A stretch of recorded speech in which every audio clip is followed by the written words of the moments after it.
Well, clearly, the court has judged what we knew already. We don't have sewage treatment in place.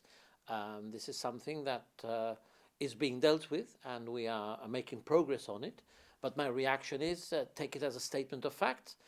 Clearly, there's an obligation for us to have sewage treatment, not just because it happens to be an EU requirement, but because any self-respecting country in the 21st century needs to have this facility. We are taking steps to achieve that, and we continue making progress. Is there an element of embarrassment here, given that we complain about La Linea's storm drain polluting Western Beach, but we don't have our own house in order? I don't think they're comparable at all.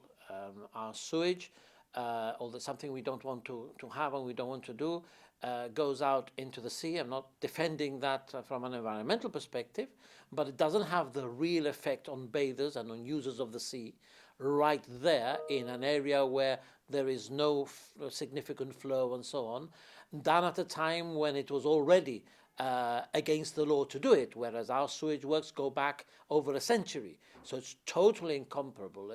And certainly I'm not embarrassed in that respect as an environmentalist and as a person who I think is in the government of a very responsible country. I would like to see this happen, and it will happen. But I will not let anybody make the comment that we can compare it with Western Beach, which is a totally different situation. So what happens now? Does Gibraltar receive some sort of penalty at this stage? There isn't at the moment. This has been just a judgment. There's been no fine attributed. Remember that this was one of several cases being dealt with. In fact, the Western Beach one is also being dealt with by the European Court, but it's at an earlier stage, so no judgment is due yet. So there's no penalty at the moment. It's just a reminder that we have to do this.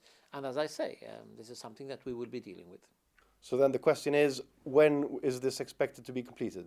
Well, remember that before we came into government, nobody had done anything in order to find a treatment plant in place. So we have led on this. We issued a tender, we chose a preferred bidder. Remember, this is a very long process because our sewage system is very peculiar. It runs on salt water, but also when there's heavy rains, storm drains feed into the sewer. So the treatment has to deal not just with salinity, but with wide ranges of salinity, from purely, almost pure fresh water when there's been a lot of rain to a lot of salinity. So we had to get the technology right. And at the moment, we are studying different funding packages in order to get this going. We don't have a timeline yet, but I suspect that we will be able to make an announcement certainly within this calendar year and probably relatively soon.